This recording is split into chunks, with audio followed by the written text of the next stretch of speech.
All right, to import, I'm sorry, to export an object or a character, you select the object and you go to File, Export Selection, and it's going to ask you where you want to drop it. Make sure it's in the same folder as the rest of your stuff, so chess, themes. Also, I noticed that some of your files are still binary. Make sure you change those file types to Maya ASCII so it has an MA extension. And then you can call this on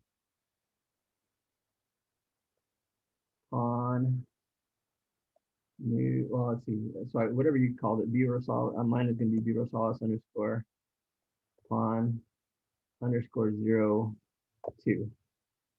So I'm versioning up so I don't mess this one up. And I say export selection. Oh, I accidentally selected one, sorry.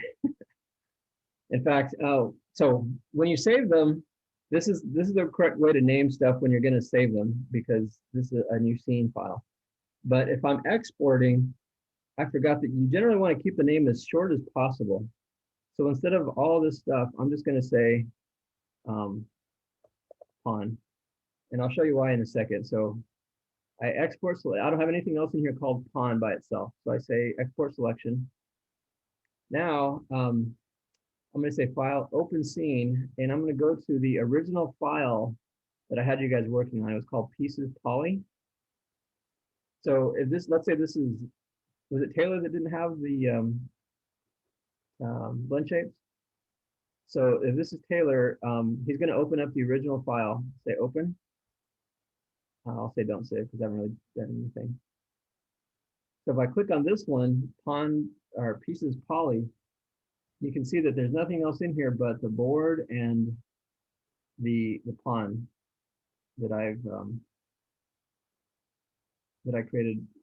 And you can see that by selecting this pawn, I do have blends in here.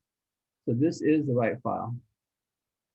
So with this correct file, I'm going to say file, save scene as, and then this one I'm going to actually version up to 02 or whatever. Piece or Burosaurus underscore pawn underscore 02. Save as, continue.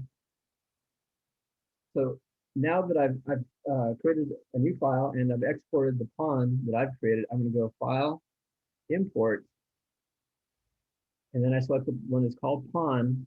This just simple, and I say import, and that brings it right on. It brings in the layer, and you can see the layer. It called it what's it called? Pawn colon layer 4. And if I select, I'm going to turn everything else off except for this pawn that I imported. You can see it's pawn colon p sphere 1. So anything that had to do with this pawn is going to have this colon, this pawn colon.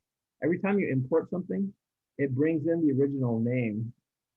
And if you have, Burosaurus underscore pawn underscore 01, that's just going to make a really long name. So it's best to keep names as short as possible. Anyways, so this is now the pawn that I would be able to work from, but I would go back and restrict this guy. And let's say I'm all done with this pawn. He's finished. He has enough geometry. I can actually start doing blend shapes. So I'm going to go back to this pieces one.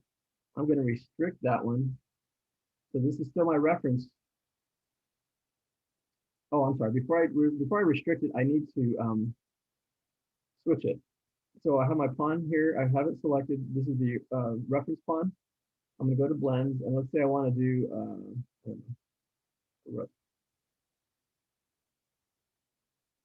all right. So now with my original pawn as a rook, I'm going to restrict it.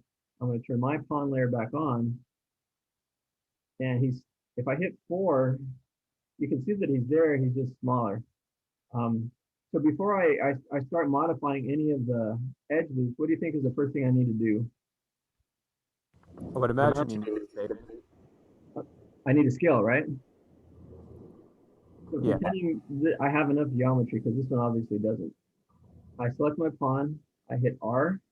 Oh, I haven't, so this is exactly why you want to change the center pivot from the middle or from the top to the base. Because if I scale this now, it's not going to be in the right place.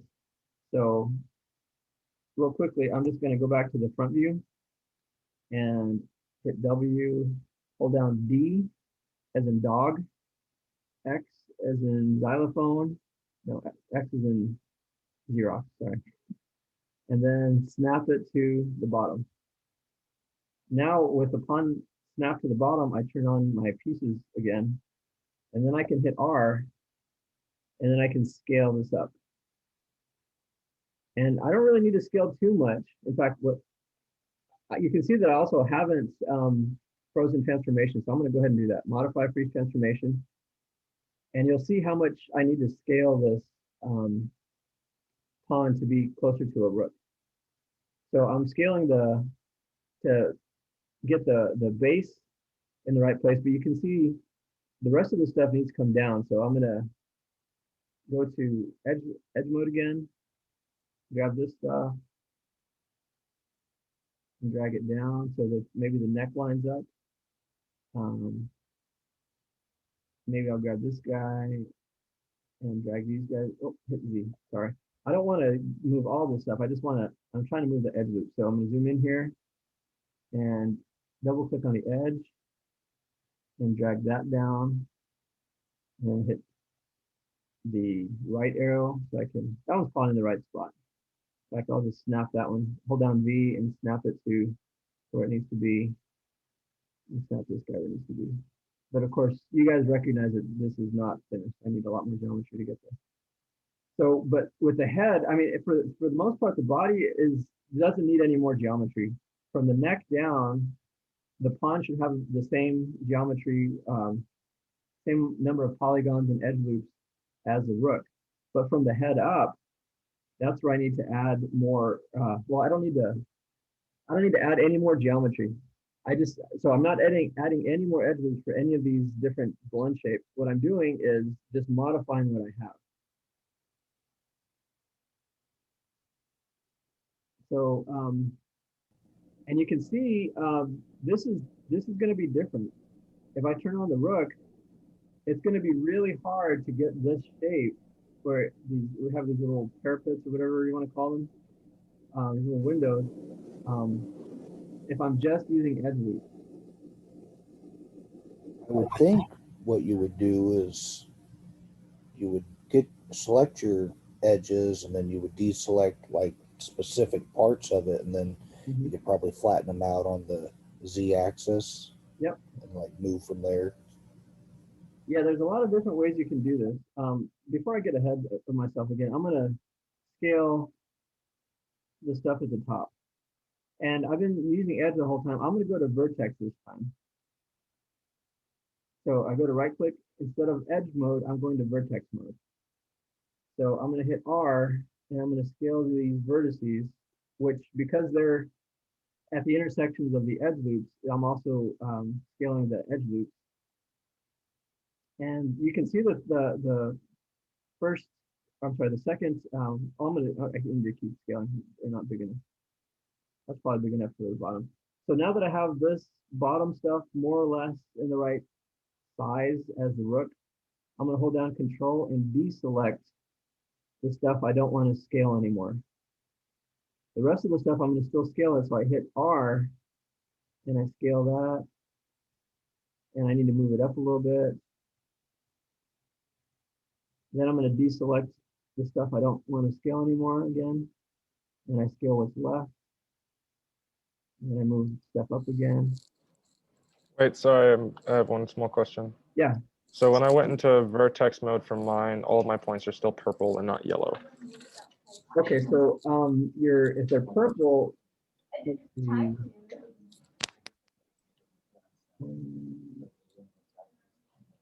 that's brown. Usually if they're a different color, that means you're in the UV mode. You can see these, do they look like this? No. Okay. They're like really big purple dots relative to the size of yours right now. Big. Yeah, like they look like the ones below, I think. On the lower half of the pawn. Yeah. Well, they're the same. If they're purple, that means they're not selected. If they're yellow, that means they're selected. If they're highlighted yellow, they're selected. Okay, I got it now. Thank you. Okay, good. So I'm going to turn mine off for a second. You can see the first half of the rook. Well, actually, I'm going to just count. I have 1, 2, 3, 4, 5 edge loops that are still perfectly concentric. So what I'm going to do is find those and reshape those. So I can go back and forth to edge loops. I don't have to just go to vertices. Go back to edge loops. Maybe I'll push this guy down. Maybe I'll scale him out. And then go to the next one. Push this guy down. Scale him a little bit. Next one. And I should probably be holding down V to actually snap these to the mesh.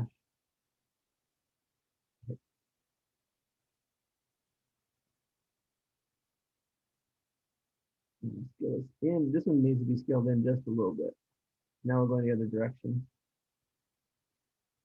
And hold down V to snap it to edge loop, R to scale.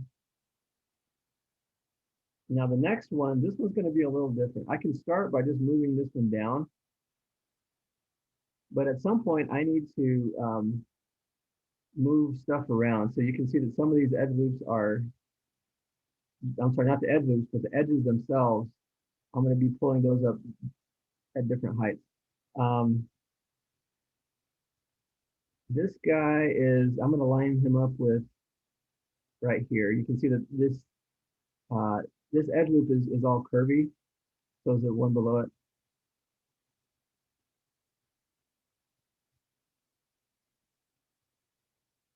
So, and then I need to, oh, I forgot to scale these.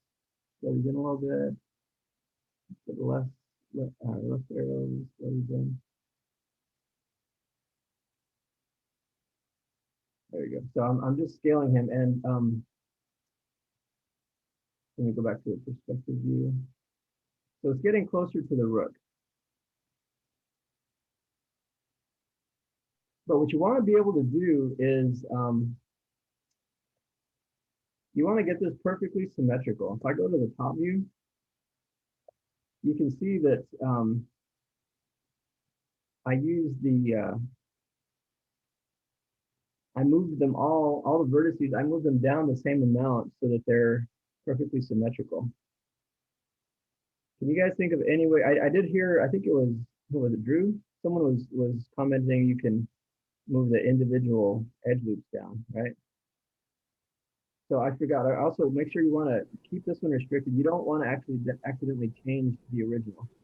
So keep that one restricted as you're moving stuff around. But for my pawn, what I'm going to want to do actually is kind of like what I did with the base.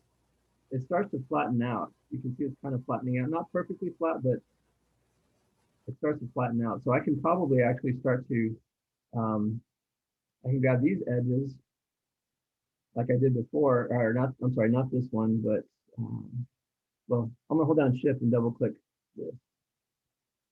There we go. Now if I scale these,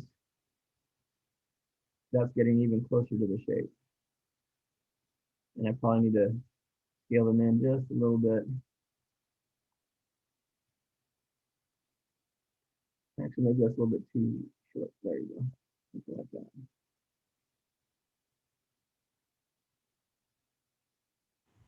So is this our next assignment?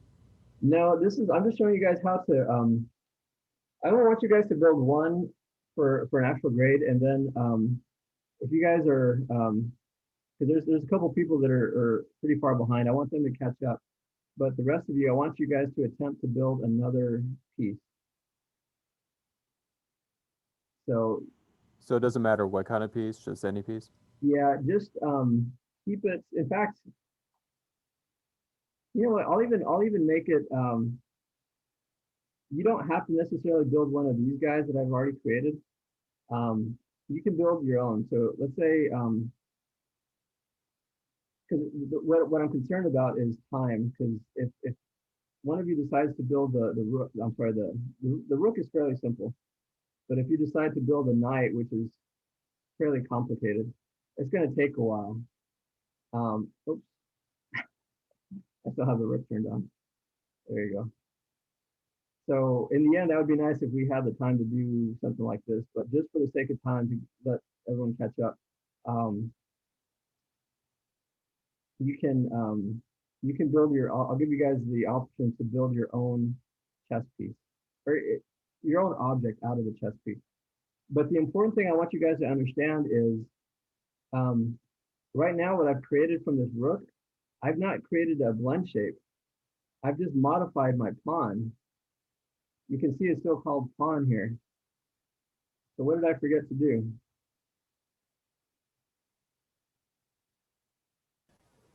Would it have something to do with the layers? Well, I mentioned it earlier, but I didn't actually do it myself. So I'm going to call this one pawn new underscore GEO.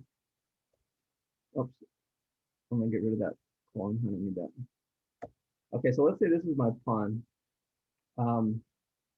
If I want to create a blend shape, what I want to do is duplicate this. So I'm also going to modify freeze transformations. Now it's all cleaned up. Not completely, because I still need to go to edit, delete by type history. Okay, so now it's all cleaned up. So to create a blend shape, you hold down Control and tap D. Just tap it once. Make sure you only tap it once, because if you hold down the D, you're going to create tons and tons of duplicates. And I don't want anyone to do that, because you'll end up deleting and deleting and they won't go away. In fact, let me just show that to you guys, because I've seen students do this in the past. I'm going to go to, oops, that was a good view. I'll keep this view and layout, keep side by side. I'm going to bring back the hypergraph. So panels, hypergraph, panel, hypergraph hierarchy.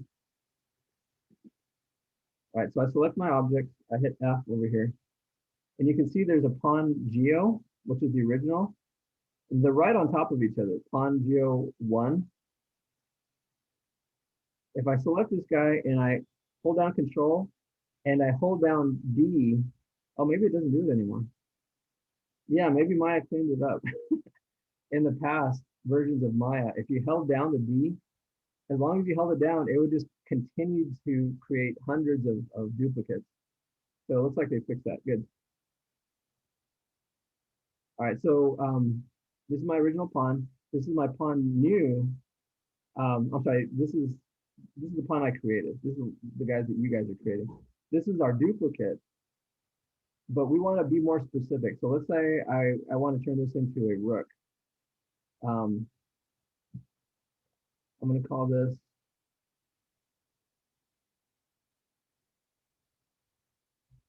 rook. All right, so now that I've renamed it, I need to put this on its own layer also. If I turn this off, this layer that it was sitting on, it turns both of them on.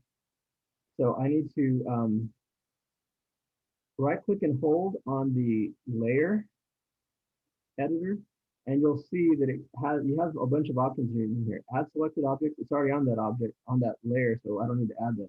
I do want to remove it though. So I have something selected. I say remove selected object. Now, if I turn off my pawn layer, you can see in the hypergraph here, I don't know if you guys can see this, but as I click on the pawn layer, turn visibility, this one blinks off, the name blinks off because that's the only one that's still on that layer. So this guy needs to be on his own layer. So I select the new rook geo, then I'm going to create a new layer. And if I turn this one off and on, it should, actually no, that's not it. Hold on. I'm going to expand this a little bit more. So there's actually a fourth option here, but it's not visible. I'm going to pull this out a little bit further. Now you can see a fourth option.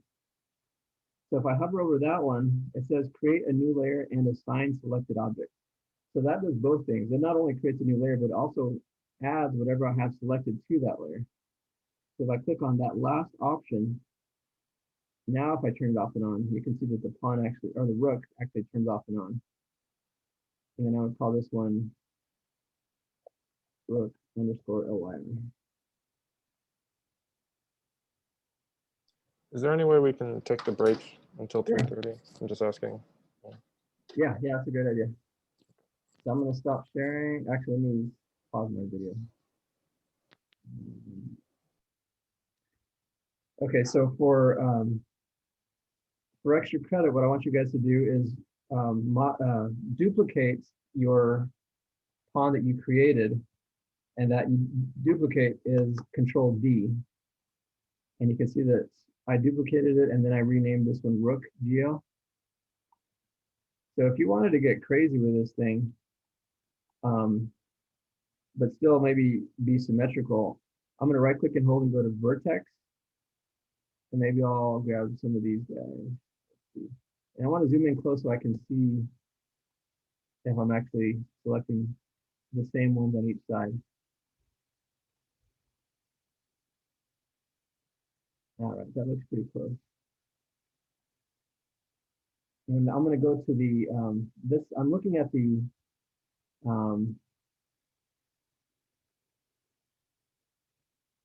I'm in the front view right now, but I'm going to go to the side view or the right view. And I'm going to zoom in close again and try to select the same ones. Well, at least when I say the same ones, I'm talking about the ones on the outside. The ones on the inside, I'm going to deselect those. But I want to make sure that from the front and side views that I'm selecting the same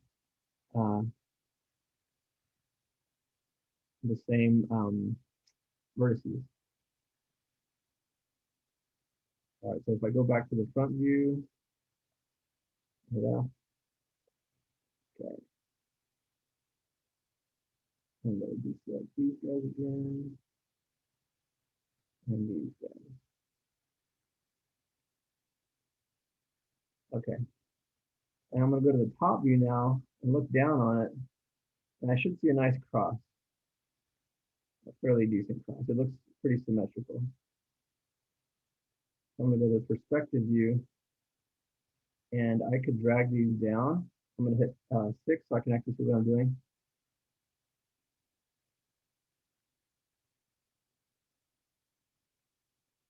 And you can see that I'm able to, it's not the exact shape as the reference image that I had, but it's pretty close. And maybe some of these needed to go up. Maybe this guy on these corners. So I'm going to select this corner again on each of the windows, and I'm going to drag those back up.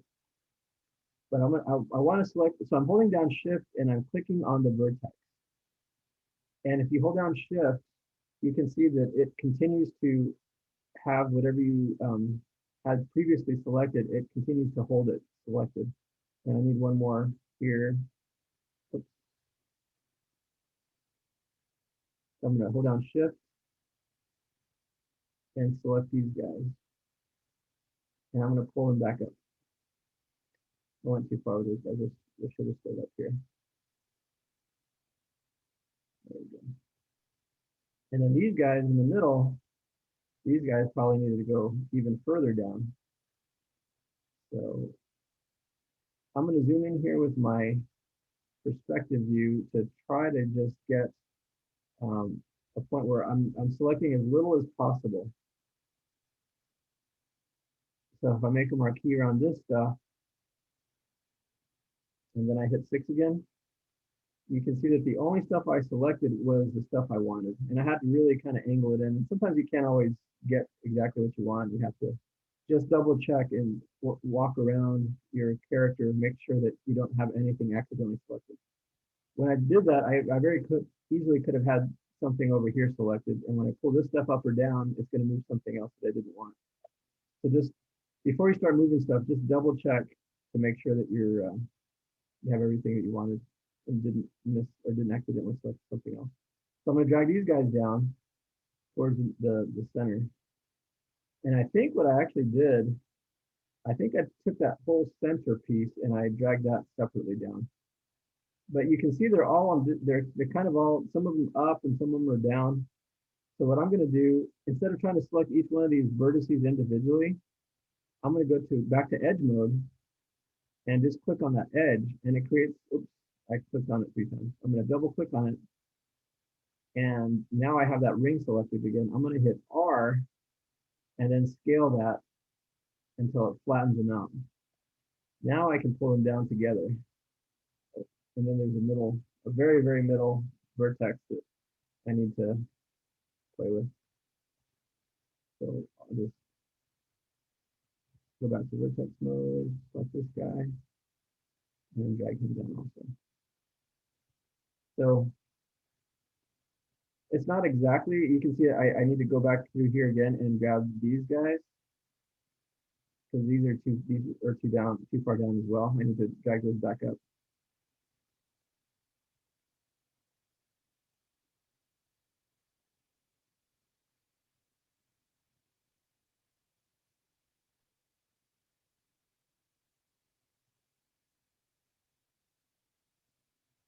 And I think that's all. Yeah, I drag those guys back up.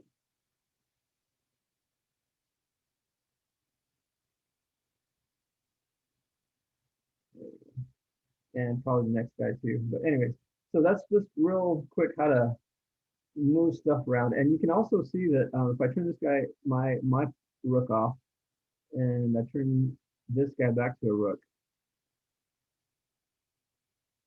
some of there's 2 edge loops that are curvy. So essentially, I would do the same thing. I go through and maybe go to I was in the front view. So a lot of this has to do with counting. Maybe the top view might be easier, but you can see that in here, this is where the pieces go down. So I'm looking to make that edge loop like these guys. Maybe it's just a matter of grabbing 1, 2, 3, 1, 2, 3, 4, 5, 6. So there's 6 faces there. So maybe it's the innermost 2. I don't know. Go over to this guy. 1, 2. Keep rotating. 1, 2.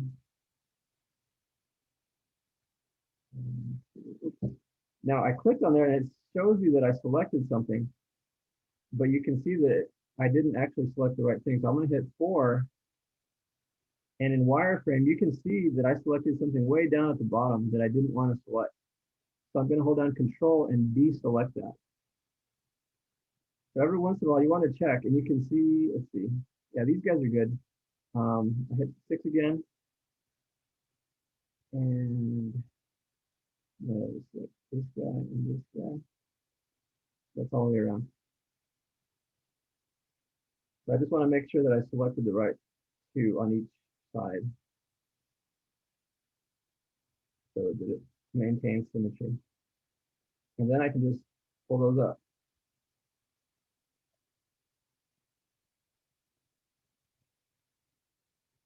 Or so you can work with edges, or if you wanted to, maybe you can choose vertices.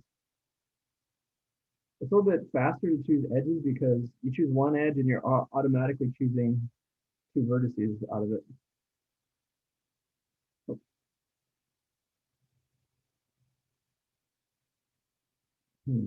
Not showing that. Do you do much modeling with the faces? I mean, I know some people have, like, my entire baseline is from Blender, so I know, like, edge and extruding. I see people do a lot of stuff like that. Yeah. Yeah, well, you can move faces as well. In fact, so yeah, if you move an edge, you're moving 2 vertices. If you move a face, you're moving 4 vertices. So that's a good point. If we select faces, hold down Shift and select this face over here. Select these faces over here. So you're moving 4 vertices for each face. So that's even faster. That's a good point. Now I can just drag these guys up, and we're getting closer and closer to our model. But yeah, you guys can do one of these 4 that I've created. Let me turn this off again. You can do, or not 4, but 5. The rook, knight. Well, I wouldn't recommend the knight, but the rook, bishop, queen, or king. Or if you wanted to do something, you just create your own where you don't have to necessarily be exact to what I've already done. You can just play with it and see how creative you can be.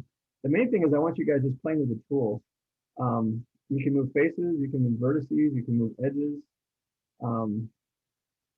But the important thing is don't add any new geometry. So I've just modified what I've had, what I already have. In fact, I'm going to modify a little bit more just to so there's more difference. I'm just going to pull this up higher a little. And I'll show you why it's so important to keep the number of faces and vertices and edges the same. So that's the first one. Oh shoot, what am I doing? I'm modifying the original. That's not what you want to do. Sorry. So don't modify the original. Keep that one restricted so you don't accidentally modify that one.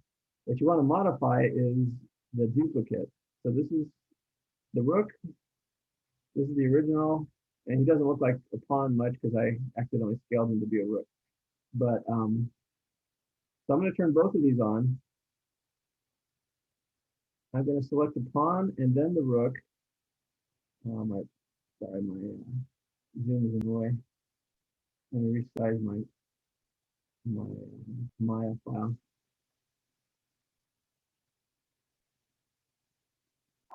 And if I go to, so we're working in modeling right now. If I go over to this modeling tab underneath file, and I click on the options, I can go to animation.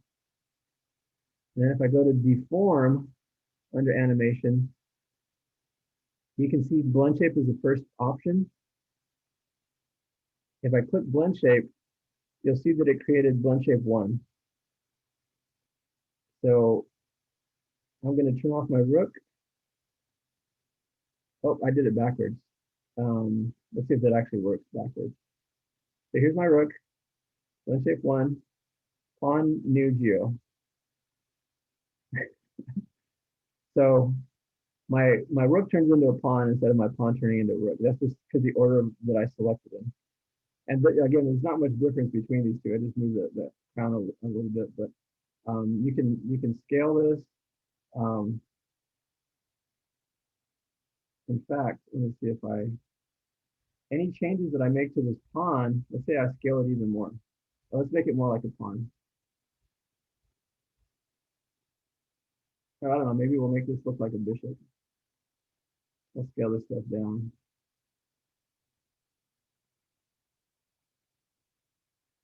Now, if I go back to my rook, you can see that it changed my rook. So if I zero that out, it goes back to the original pawn of the rook.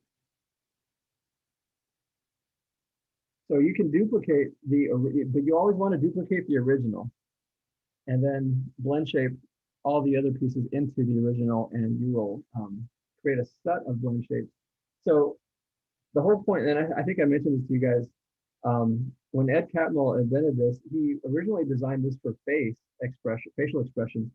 So you can have one face with duplicates next to it that can turn off, and you can go from a sad face to a happy face, or a happy face to a frowny face, or a smirk, or whatever.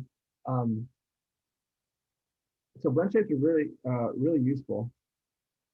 And the important thing is you can animate them. So if I go to my blend shape here, I can hit S for set, and then I'm gonna go down to 13 and hit S again. And you can see that it put a tick mark here in the time slider. All the channel box got highlighted red, and then these little inputs also got highlighted. But at 13, I'm going to change this to 1. So you can see from 1 to 13, it's going to slowly deform into my other character. So these are just really super simple examples of how you can use blend shapes, but you can do some really powerful stuff with blend shapes if you get creative with it. Does anybody have any questions? I'm going to go ahead and stop recording or stop screen sharing and then stop recording so we can answer any questions you guys have.